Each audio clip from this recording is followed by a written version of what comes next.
Una isla cubierta de jungla densa, vista desde el cielo. El agua turquesa la rodea. Parece un paraíso, pero si intentas acercarte, te matan. En 2018, un ciudadano estadounidense llamado John Allen Chau pagó a pescadores para que lo dejaran cerca de esa isla. Llevaba una Biblia y regalos. Nunca regresó. Su cuerpo fue visto desde el aire, días después, enterrado en la arena. Hay lugares en este planeta a los que ningún ser humano tiene permitida la entrada. No porque sean peligrosos, no porque estén lejos, sino porque lo que hay adentro no debe saberse, o porque los que viven ahí no quieren que los encontremos. Hoy vamos a entrar a los 5 lugares del mundo donde está prohibida tu presencia. Y en el quinto, lo que encontraron cuando lograron acercarse involucra a 3 gobiernos.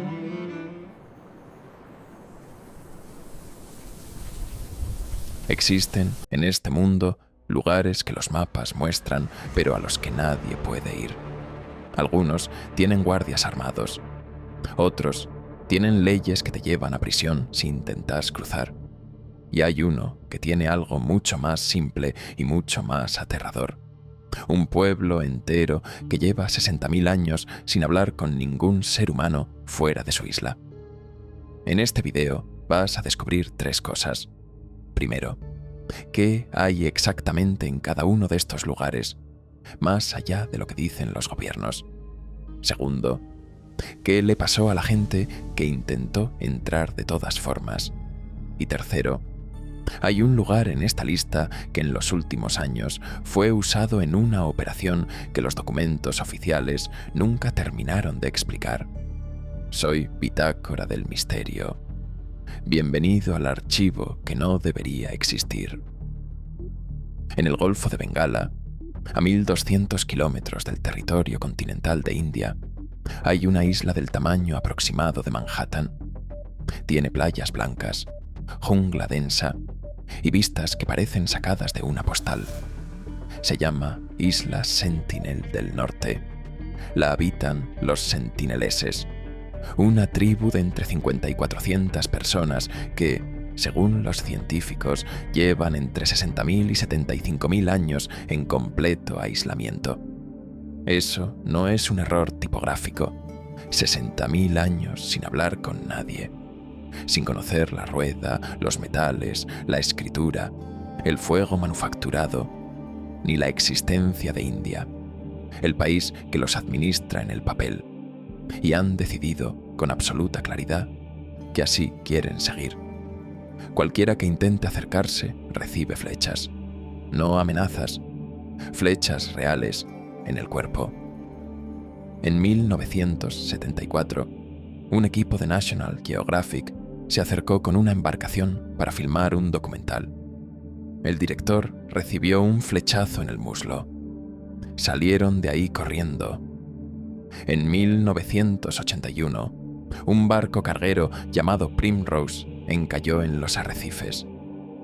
La tripulación de 28 personas se encerró arriba del barco durante días, mientras los sentineleses lanzaban flechas que rebotaban contra el casco de metal. Tuvieron que pedir rescate por radio. En 2004, después del tsunami que devastó el Océano Índico, un helicóptero del gobierno indio se acercó para verificar si la tribu había sobrevivido. Un miembro de la tribu fue fotografiado desde el aire disparando flechas al helicóptero. Y en noviembre de 2018, John Allen Chau, un misionero estadounidense de 26 años, pagó a pescadores locales para que lo llevaran cerca de la isla.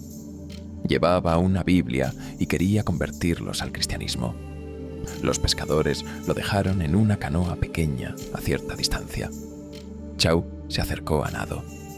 Lo que pasó después quedó registrado en su diario, que los pescadores recuperaron y entregaron a las autoridades. En su última entrada escribió: «Dios, no tengas miedo, no puedes fallarme». Al día siguiente, los pescadores lo vieron desde lejos. Su cuerpo estaba en la orilla, enterrado en la arena. El gobierno de India decidió no recuperarlo. No querían provocar otro contacto. La ley india actual prohíbe acercarse a menos de 5 kilómetros de la isla. La tribu tiene soberanía de facto. Y lo que quieren está bastante claro. Pero si pensás que una tribu con arcos y flechas es el secreto más grande que un gobierno puede esconder, el siguiente lugar te va a cambiar esa idea. En el desierto de Nevada, a 160 kilómetros de Las Vegas, hay una base militar que durante décadas simplemente no existía. No en los mapas oficiales, no en los documentos del gobierno, no en ninguna respuesta del Congreso. Los pilotos civiles que sobrevolaban la zona reportaban luces imposibles en el cielo. El gobierno respondía que eran fenómenos atmosféricos. El problema era que el gobierno estaba mintiendo. En 1954, el presidente Dwight Eisenhower autorizó en secreto el proyecto U-2. El objetivo: construir un avión espía capaz de volar a 21.000 metros de altura, el doble de cualquier aeronave de la época, para fotografiar instalaciones militares soviéticas sin ser detectado. Para eso necesitaban un lugar completamente aislado y completamente secreto. Encontraron el lago Groom, en Nevada. En el mapa, la zona aparecía marcada como Área 51. El nombre se quedó. El U-2 volaba tan alto que los pilotos de aviones comerciales nunca habían visto nada moverse a esa altitud. Empezaron a reportar objetos voladores no identificados. El gobierno no podía decir la verdad, porque la verdad revelaría el programa secreto. Entonces, la CIA documentó internamente que los avistamientos de ovnis en esa zona aumentaron dramáticamente gracias al U-2, y siguió callada. Después vino el SR-71 Blackbird, el A-12, el F-117 a Nighthawk, el B-2 Spirit. Cada vez que el gobierno desarrollaba una tecnología que no debía existir, la mandaban al Área 51. La base creció. Los perímetros se expandieron. Se instalaron cámaras en cada ángulo. Los guardias tienen autorización de disparar a intrusos sin advertencia. Y está prohibido sobrevolar la zona. Incluso hoy, en 2026.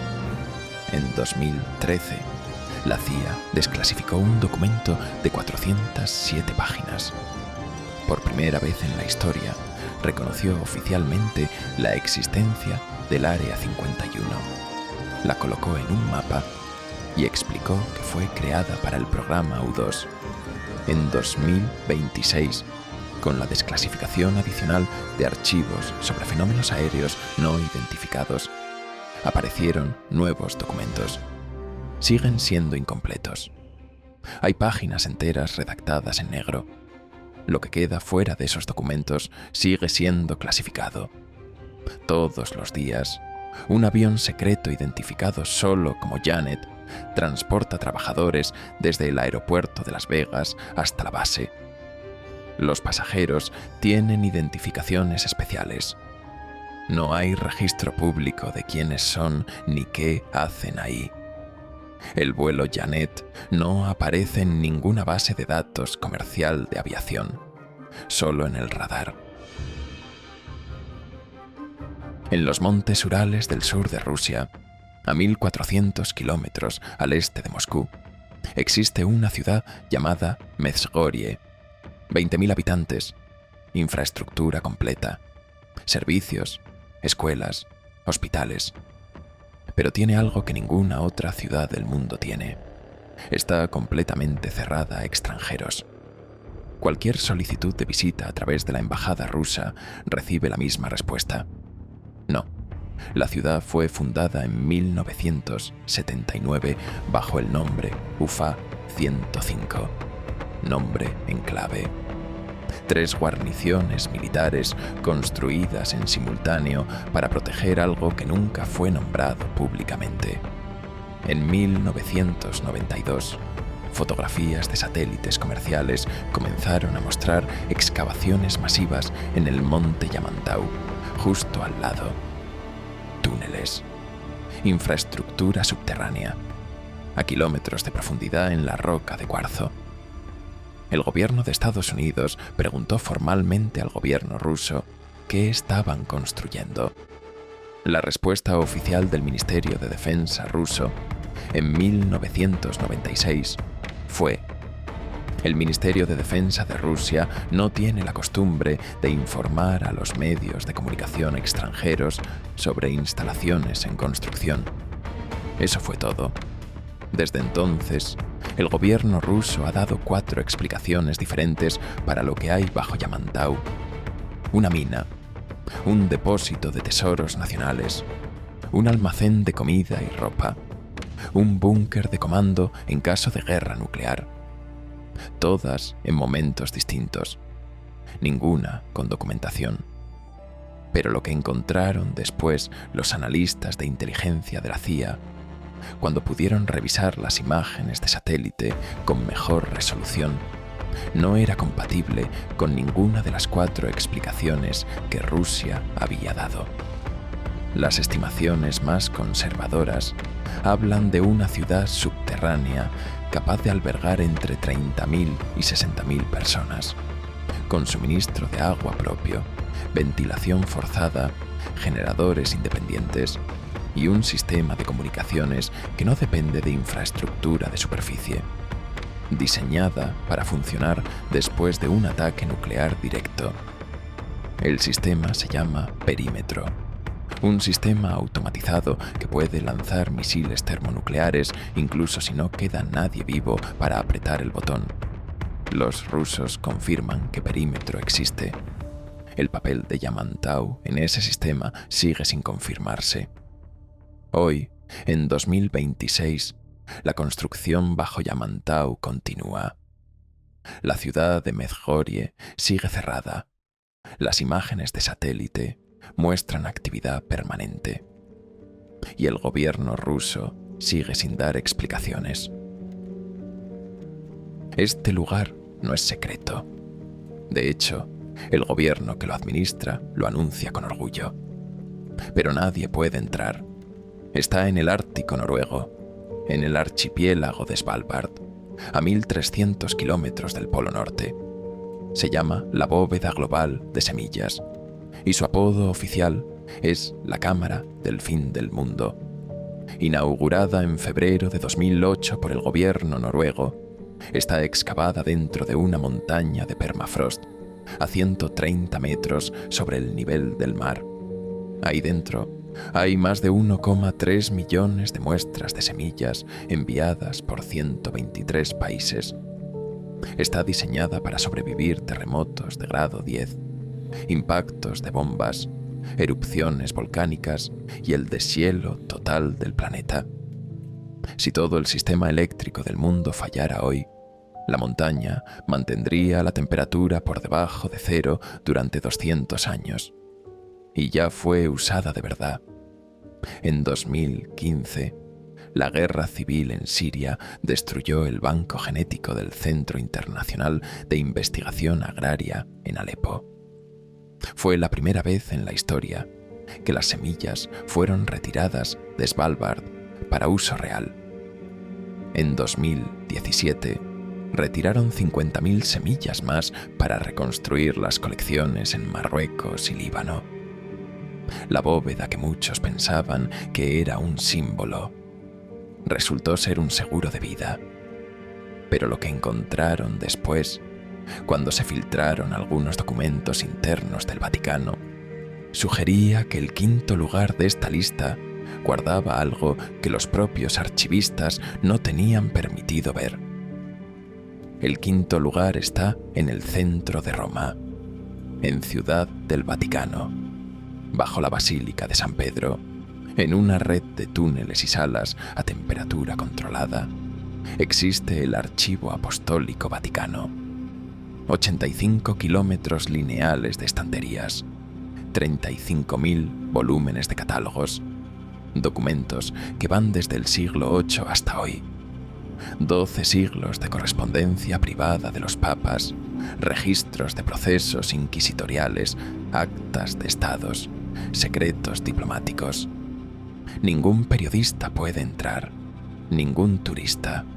La única forma de acceder es ser un investigador acreditado, con una petición aprobada que puede tardar años. Y aún así, no podés acceder a todo, solo a los documentos que el Vaticano decide mostrarte. Sabemos que ahí dentro está el proceso de Galileo Galilei, donde la Iglesia lo condenó por decir que la Tierra giraba alrededor del Sol. La correspondencia de Enrique VIII pidiendo la anulación de su matrimonio. El juicio de los templarios en 1307. Y presuntamente, pero esto nunca ha sido confirmado, documentos sobre apariciones, profecías y los secretos de Fátima en su versión completa. Lo que distingue al Archivo Vaticano del resto de los lugares de esta lista es algo muy específico. El Vaticano no niega que tiene secretos, al contrario, los administra con precisión. Decide qué investigadores pueden ver qué documentos, establece períodos de acceso y cada cierto tiempo libera archivos que estaban sellados, siempre eligiendo el momento.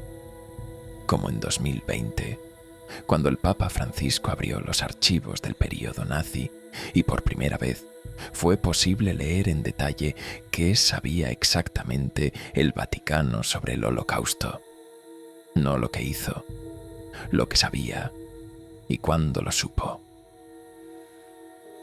5 lugares, 5 tipos de prohibición. Una tribu que tiene 60.000 años decidiendo que no quiere contacto. Una base militar que existió en secreto durante décadas mientras el gobierno miraba a otro lado. Una ciudad rusa cuya única función oficial es no explicarse. Un búnker ártico diseñado para el día en que la civilización colapse. Y un archivo eclesiástico que lleva 12 siglos eligiendo con cuidado qué muestra y qué guarda.